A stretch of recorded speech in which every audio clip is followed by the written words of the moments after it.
உறவுகளே வணக்கங்கள். நான் சின்ன இங்கே ஒரு எலி விட வந்த இடத்துல ஒரு விஷயம் என்னென்றால், இந்த கடல் இருக்குது தானே, கடல் சில இடங்களில் வற்று பெருக்கு நடக்கிறது. ரைட். இப்போ பார்த்தீங்கன்னு சொன்னாங்க, எனக்கு பின்னால் இருக்கிற இடம் இப்போ வற்றி இருக்குது. பின்னேரம் மாயினா பிறகு தண்ணி வரும் வெளியில். இப்போ பார்த்தீங்கன்னு சொன்னால் அதை உங்களுக்கு காட்டுறேன் பாருங்க. சரியா? ஓகே, இங்கே பாருங்கள். இப்போ கல்லெல்லாம் தெரியுது. அதில் ஒரு நாய் பாருங்க. அப்போ ஓடி திரிஞ்சு துள்ளி விளையாடி திரிஞ்சது. இங்கே அவருக்கு சுதந்திரம். இந்த கடலுக்குள்ள இறங்கலாமா, இந்த தூரத்தை பார்க்கலாமான்னு சொல்லி அவர் ஆசைப்பட்டிருக்கலாம். ரெண்டாவது இந்த சந்தோஷத்தில் அதை நான் பார்க்கக்கூடிய மாதிரி இருந்தது.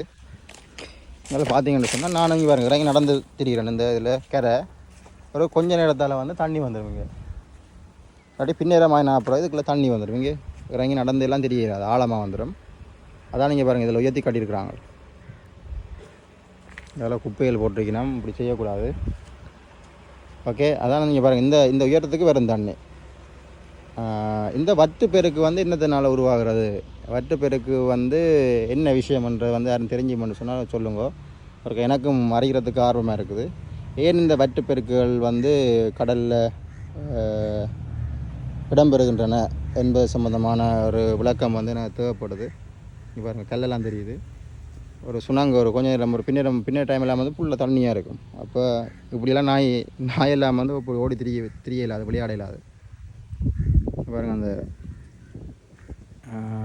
அட்டை பண்ணைகளும் வத்தி இருக்குது தண்ணி அதுக்கிட்ட பாருங்க, பார்க்கக்கூடிய மாதிரி இருக்கும்.